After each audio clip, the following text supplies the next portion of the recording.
All right, hey, it's Matt, BlindGuysGarage, and we're back in the shop today.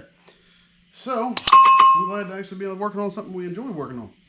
So today, the goal is this big block here. We're gonna install the camshaft, check the piston, the camshaft timing, and then check piston to valve clearance. So halfway assemble the heads on the block, and that's where we're going. So what we're gonna do now is we'll bring you in going straight into installing the camshaft. So bring you back in a few.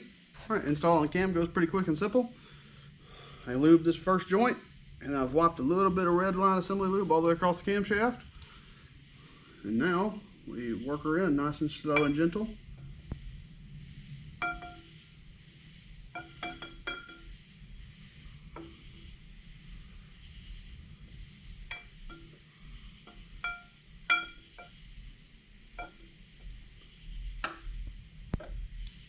So far, so good. This is where it gets harder though, right here.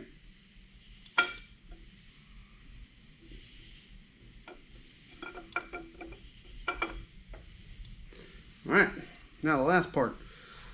My grandfather and builders and my dad always said if you can't get it to go, just rotate it. So now, it'll go most of the way.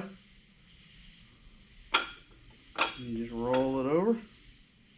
As you roll it, just put gentle pressure on it, and it'll pop in. See, like so.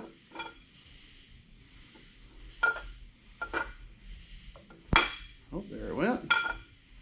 Same thing, just keep it rolling. And now is when we need them bolts in the front of the camshaft. Nope, there it goes. Fell right in on its own, just like that. So now we'll set the camshaft. That should be TDC, and I'll bring you back when it's time to do the next part. All right, now it comes time to install the timing chain set.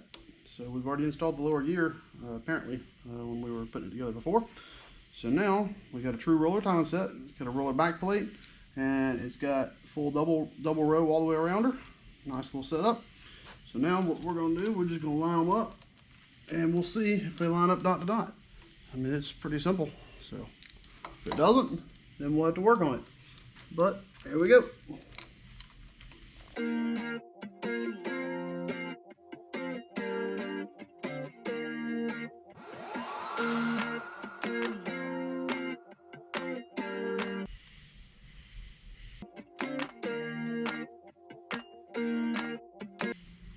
All right, camshaft's installed. Let's see how much play we got. Yeah, feels fine. Now we're lined up dot to dot. Let's get a couple lifters and let's check the degree of the camshaft, make sure everything's right, as I always do. All right, so now we're going to degree the cam in with nothing but this feeler gauge right here. Flat edge right here, and feeler gauge right here. Now you can use factory lifters if you choose to. I don't. They're harder anyway, and these roller big blocks. So we use an LS lifter, brand new ones. These actually belong to that 6-liter sitting over there in the corner, different story. So now here we go. So what you do is first thing you want to do is you want to check and know your intake center line. If you don't know the overlap, you need to know your intake center line and the lobe separation angle. In this case, the intake center line is a 106, the lobe separation angle is a 110.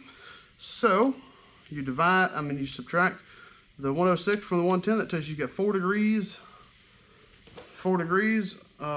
there. So now what you're gonna do is typically, on average, you'll see 5 to 7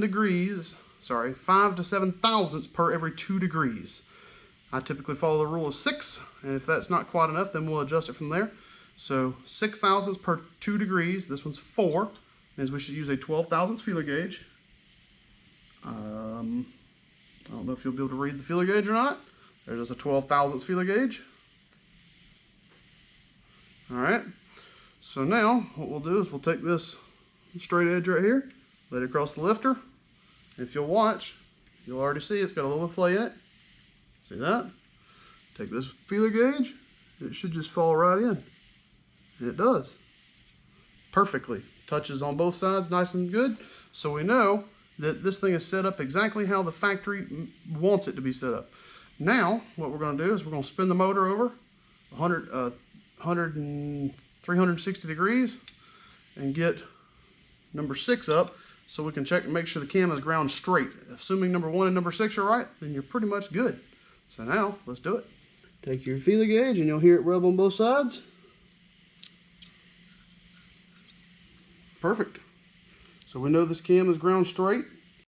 Alright, well, we got the head bolted on and we have a dial indicator set. I will tell you ahead of time, this is not the right way to do this. If I wasn't doing it on camera, honestly, I would have checked it by hand and said it's good enough, especially with what I see and feel. So here's how I have it set up. It's mounted on the valve springs. It's pretty solid. It ain't going nowhere. Now let's walk over here and we'll show you what we have. We're measuring it right off the top of the retainer here. So now I'm just going to lift on this rocker arm right here and we'll measure how many tenths of an inch we got. Here we go. All right, ready? So here we go. This is at the tightest spot. So half, 1, half, 1.5. So we have plenty. Check it one more time. Now I'll pull back a little bit and show you what I do. Grab right on the front, roll it, half, 1, half. So a little over 1.5. All right. So like I said, here's our tight. Here's how much piston and valve clearance we got. That's quite a bit. 1/10 a little bit more than probably. So the front and the back pretty even, which is what we expected. The exhaust on this thing actually has a lot more than the intake. I expected it to be a little worse off, but it's not. I will double check this one last time after I put another set of push rods in it, because these are not correct. The intake rods are not, but I don't foresee any issues. So for the time being, we're gonna stop this right here. I'm gonna get some push rods and I'll bring y'all back. But you know, it is what it is. It's how it works sometimes. And that's, like I said, what I do is I'll chase the valve with the piston and see and find the tightest spot by hand before I do anything. Oh, I don't know if I mentioned it. Obviously, I replaced the valve springs with these little cheap chrome things because these double springs and retainers are quite hefty when it comes to trying to. I can't move them by hand. See, so these all day long. So, all right. Well, I'll bring you back once I get the right push rods, and we'll double check them one more time.